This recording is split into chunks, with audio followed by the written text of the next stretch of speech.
Ako, eto mga babayan, VP Sara Duterte, isa daw pong bobo at pasang-awa sa kanyang pag-aaral ng abogasya.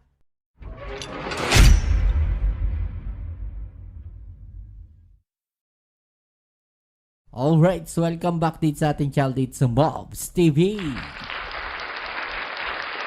Nako, eto pag-usapan natin mga babayan, no? Dahil matindi po itong mga pinasabog ni Ramil Madriaga, mga babayan. At isa po sa nabanggit dyan ay tungkol po sa academics na itong si Sara Duterte. At parang nabanggit din po doon, no, mga babayan, na mababa daw po ang mga academics na itong si Sara Duterte. Ang tanong, no, paano po kaya nakapasa itong si Sara Duterte bilang abogada, mga kababayan? Ito po bang si Sara Duterte ay nakapasa rin sa bar exam, mga kababayan? Okay, so yan yung ating alamin ngayon at pag-uusapan. Pero syempre, bago ang lahat, please don't forget to subscribe, like, share, at comment dyan sa comment section. At shoutouts tayo sa mga subscribers natin dyan. Maraming salamat sa inyong suporta. Okay, so ito po. No, actually na-post po ito ni Ramon Tulfo, mga kababayan. At sabi po niya dito, no, bobo si Vice President Sara Duterte noong nasa law school siya ayon kay Ramil Madriaga.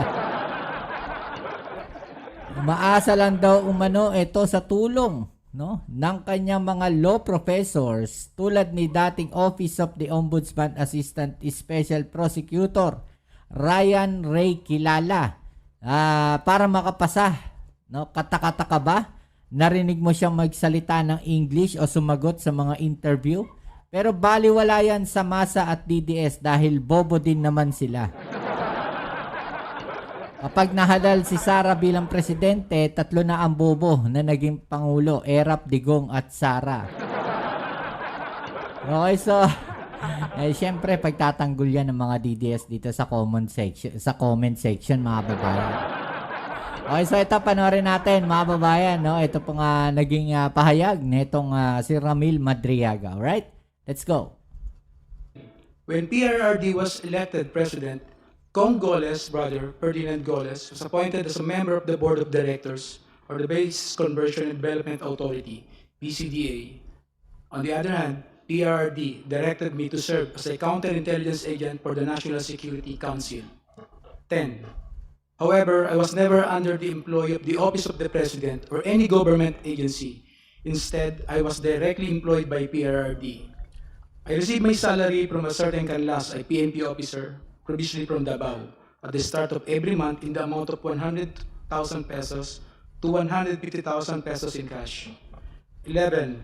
As part of my duties, PRD specifically instructed me to monitor, operate, and sabotage former Senator Trillanes. However, PRD was apprehensive in ordering the assassination of Senator Trillanes because of the latter's support and contact in the armed forces of the Philippines. 12. Sometime in 2018, PRD asked VP Sara, to go to his home in Taal Street, Bangkal, Davao City, to discuss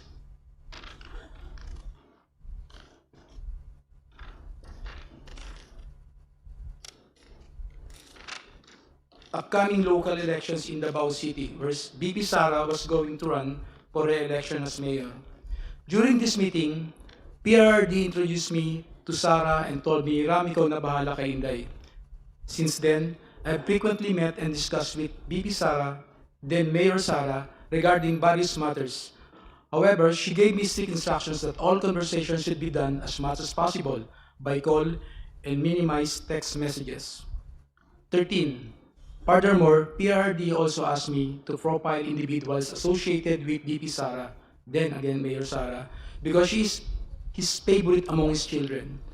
PRD wanted VP Sara in politics instead of Paulo Duterte Pulong and Sebastian Duterte Paste, who he characterized as baliw and bading. Nako, eto mga babayan.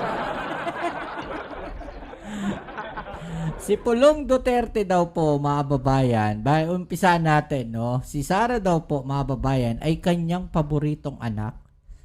No? Among his children, she is his favorite among his children.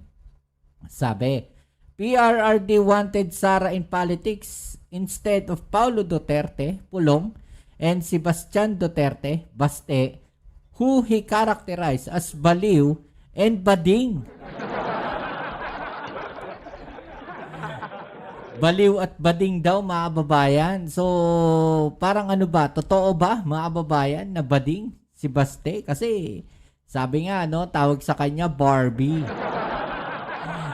O maalala ninyo yung hinamon niya po, no, itong si General Torre, hindi po siya pumalag. Hindi siya nagpakita doon sa hamon na boxing. No, kaya po siya ay nabansagan, mga kababayan, na Barbie. Pero dito, sabi po, no, ayon po kay Ramil Madriaga, no, galing daw po mismo kay PRRD, na ito daw pong si Pulong Duterte ay isang baliw at si Basti daw po ay isang bading. Nako po. Oh, sa kanila na nang galing yan, ha, mga babayan. Wala kaming ano dyan, binasa lang namin to. Oh. Respectively. Number 14.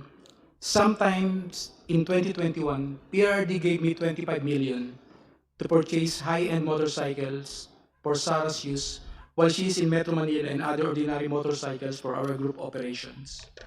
15. Hence, I bought two 2021 model Harley-Davidson motorcycles from a Grabe, dealership no? in Green Hills, EDSA for around 2,500,000 pesos inclusive of accessories and around 2 million pesos exclusive accessories respectively. Both Harley-Davidson motorcycles were placed under the name of my son.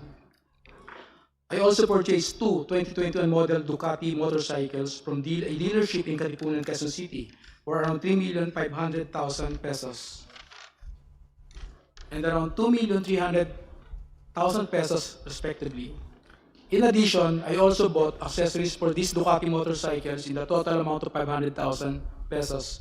Both the Ducati motorcycles were placed under my name.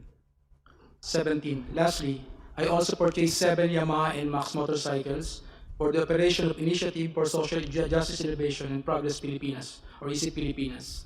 The remaining money was distributed to my colleagues in ISIP Pilipinas. Grabe, dahil 18. pera ng isip. All purchases of these motorcycles, including the aforementioned accessories, were paid in cash using the money given to me by PRRD. Custom magnetic liter transaction with Attorney Manasseh Manscarpio. Sometime in 2017 or 2018, PRD told me to assist the husband of Sarah, Attorney Manasseh Manscarpio, regarding a problem with the Bureau of Customs. However, no specific details were provided by PRRD. Thereafter, Attorney Mans called me. We later decided to meet in front of a coffee shop in Burgos Circle in Bonifacio Global City, Taguig City.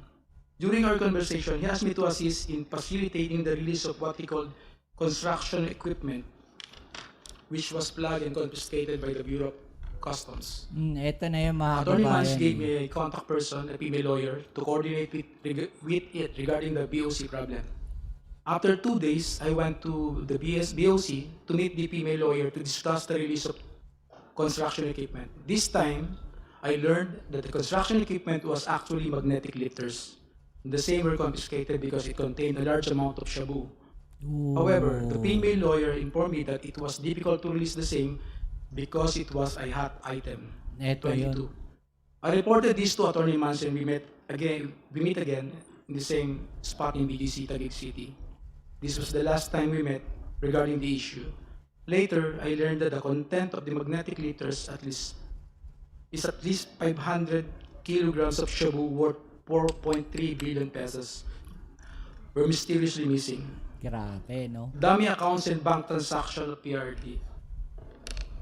Despite only earning 100,000 pesos to 150,000 pesos from my services to PRD, millions of pesos went through bank accounts opened for me by close associates of PRD. I admit that during PRD's term as president, I served as a dummy for the transfer of large amount of money. These transfers were made through bank accounts that were opened under my name, which include but are not limited to the following: China Bank, Legazpi Village, Makati City; China Bank, Main Makati City; China Bank near the Power Station at Ayala, Makati City; PNB Makati Metropolitan Avenue Branch, Makati City; an unknown bank in Pasig City, si Raymundo. Yes, If I may interrupt, Mr. Madriaga, COMSEC, kindly continue flashing on the screen the pages of the affidavit from where the resource person is reading. And kindly speak closer to the microphone, Mr. Madriaga, Opo, please. Madam Chair. Thank you. Please continue. 25. However, I have never personally opened these accounts or appeared before the said banks to process any application in relation thereto. These were opened by people close to PRRD, who informed me that money will be transferred to these accounts for intelligence operation and for laundering. I was later instructed to sign entire checkbook where the amounts and pays are left blank. I agreed to this because at the time I had complete trust in PRD and his close associates. 26. On some occasions, PRD would call me to inform me that someone from the aforementioned bank would contact me to confirm a withdrawal or encashment.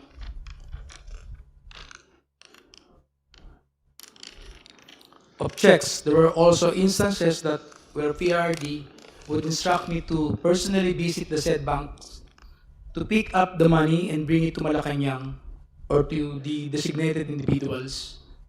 I distinctly remember that PRD directed me on 3 separate occasions to pick up 100 million from a bank inside the mall in Lubao, Pampanga, which were all delivered to Malacanang. On another incident, I was informed by PRRD that the 2 land bank managers' check which were to be delivered to one of our safe houses in Eastwood, Quezon City, in the amounts of 84,200,000 pesos and 4,800,000 pesos, Grabe, laking respectively, pera. were issued under my name. Copies of the 2 land bank managers' checks are hereby attached as annexes A and A-1. 28. To prove the aforementioned allegations, I am willing to execute an affidavit, authorization, or any other document, and to perform all acts necessary for Committee on Justice of the House of Representatives or the courts to access the aforementioned bank accounts and all other bank accounts under my name. Term sharing and destabilization efforts. 29. Sometime in November 2021, PRD mentioned to me that Ferdinand Bongbong Marcos Jr. will run for the president while Sara will serve as his running mate.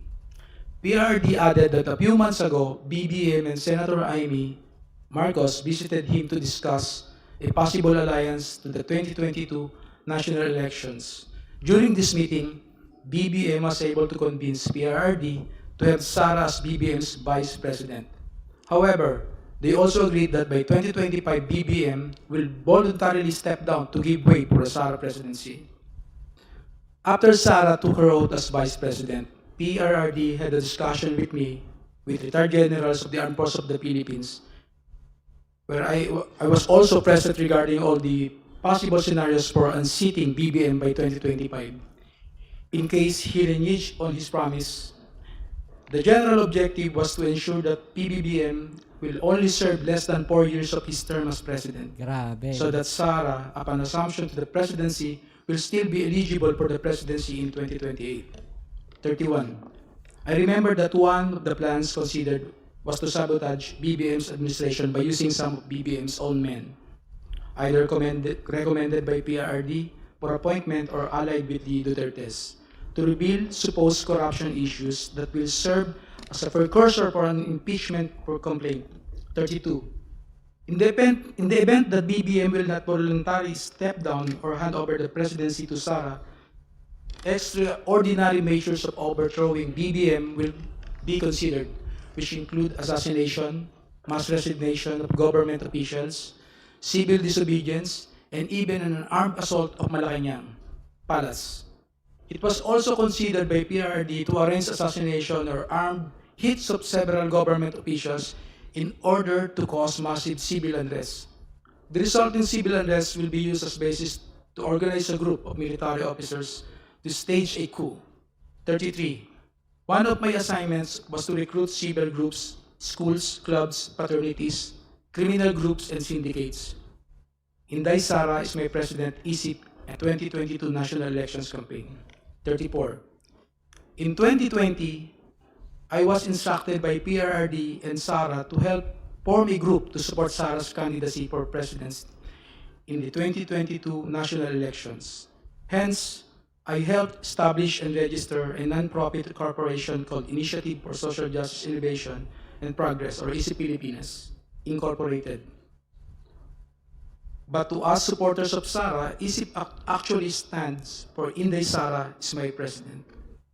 I helped establish ISIP together with some friends of BP Sara and alumni of San Sebastian College of Law, SSC Law, including Assistant Special Prosecutor Ryan Ray Kilala of the Office of the Ombudsman and his wife, Aurea Fortuna Kilala. A screenshot of one of ISIP's video conference meetings where Sara and Attorney Ryan were present is here to attach as Annex B. A photo of Attorney Reynold Bunsayak wearing an Inday Sara is my president is here to attach as Annex B-1. 35.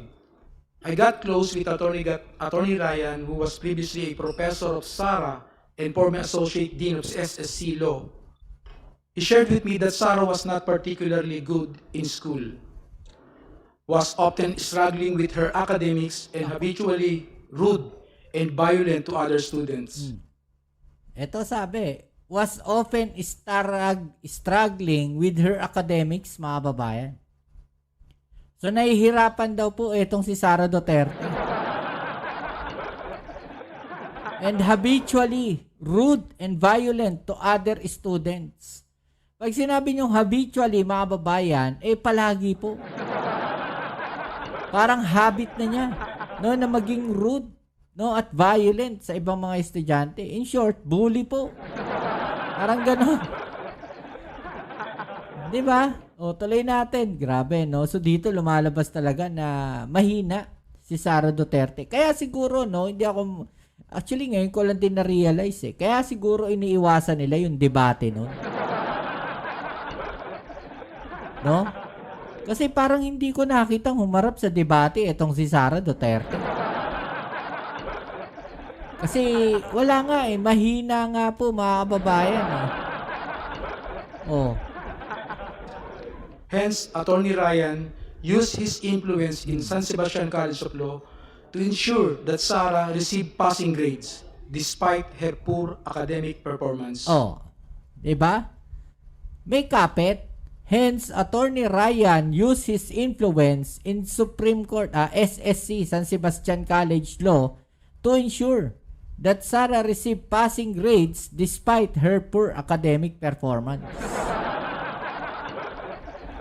So in short, mga kababayan, ito pong si Sara Duterte parang pasang-awa.